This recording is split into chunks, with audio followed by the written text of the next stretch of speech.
Olá, galerinha, tudo bem? Hoje vamos fazer a correção da atividade 1 de matemática. Foi a atividade da data 2 de abril, certo? Então, o que é que nós temos na primeira questão? Nós pedimos para que vocês copiassem no caderno de forma organizada, pode ser só a resposta, mas quem fizer pergunta e resposta também não tem problema. Então, em relação aos números inteiros, eu pedi na primeira questão que vocês escrevessem números positivos ou negativos para representar as situações a seguir. Então, na primeira questão, nós temos aí, na letra A, um lucro de R$ 1.000. Lucro dá a ideia de algo positivo. Positivo de quanto? De 1.000. Precisa colocar a parte dos centavos? Não, quando a gente trata de números inteiros, a gente não precisa estar trabalhando ele com vírgula nesse momento, que aí já é um outro conjunto numérico. Então, na letra B, ano 190 a.C. Se é antes de Cristo, é antes de zero, porque considera o ano 1 o ano do nascimento de Cristo. Então, nós representamos negativo de 190. Profundidade de 560 metros. Profundidade é algo negativo de 560.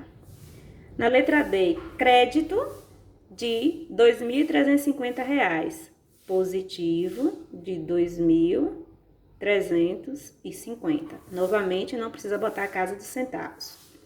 Letra E, prejuízo de R$ 200.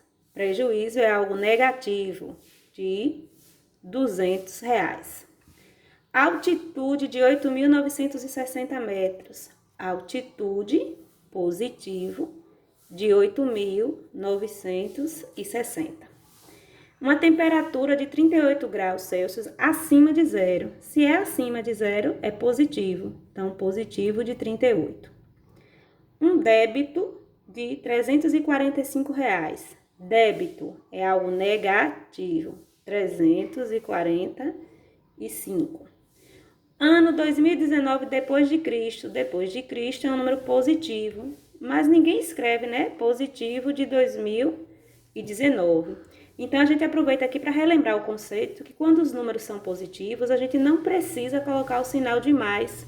Se a gente escrever o número apenas sem o sinal, a gente já entende que ele é um número positivo. Agora, se for negativo, a gente tem que colocar o sinal de menos. 5 gols marcados em um campeonato. Positivo de 5. Temperatura de 3 graus Celsius abaixo de zero. Abaixo de zero. Ó, galerinha, se é abaixo de zero, negativo de 3.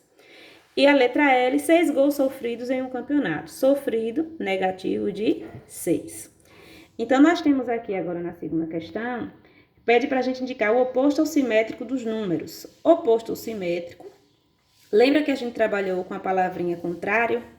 Então, o oposto ao simétrico de um número negativo é esse número positivo. Então, nós temos aqui 98, negativo de 98, o oposto, positivo de 98. Na letra B, positivo de 10, o oposto, negativo de 10. Na letra C, negativo de 5, o oposto, positivo de 5. Na letra D, 1.000, se ele está sem sinal, olha o que nós falamos, sem sinal, ele é positivo de 1.000. Na letra E, positivo de 51, negativo de 51. E na letra F, negativo de 51, o oposto, positivo de 51. Então, vamos agora para a terceira questão. Na terceira questão, considerando o conjunto dos números inteiros, responda. Qual é o sucessor e antecessor? Sucessor é sempre o número que vem depois, à direita. Antecessor é o número que vem antes, à esquerda. Vou fazer um desenho aqui rapidinho da reta numérica. Então, nós temos aqui a reta numérica, tá meio torta, porque Pro tá segurando o celular com a mão direita. Então, nós temos aqui o ponto zero. À direita, nós temos os números positivos. Positivo de 1, positivo de 2, positivo de 3, infinitamente. E à esquerda, nós temos negativo de 1, negativo de 2, negativo de 3. Lembramos que o antecessor está sempre à esquerda do número e o sucessor sempre à direita do número. Então, vamos lá. Quem é o antecessor de 34? Quem vem antes de 34? 33. Ele pode vir com sinal ou não. Na letra B, quem é o sucessor de 90? 91. Qual é o antecessor de menos 9? Quem vem antes de menos 9?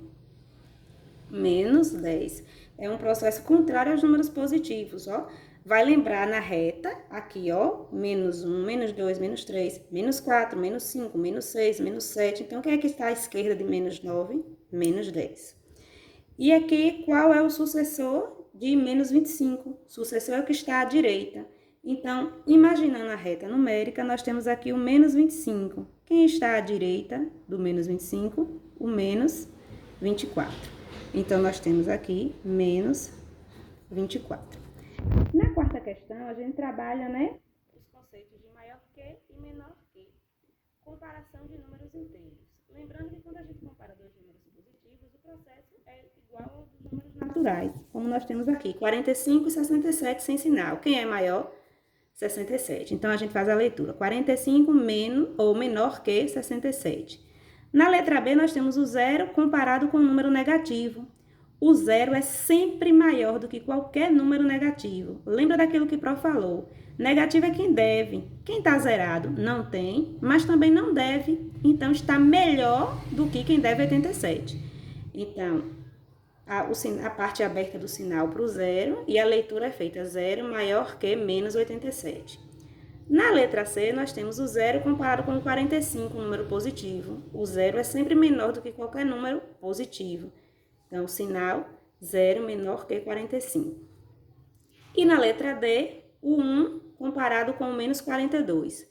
Ora, o 1 é um número pequeno, mas comparado com um número negativo, ele é maior, porque todo número positivo é sempre maior do que um número negativo.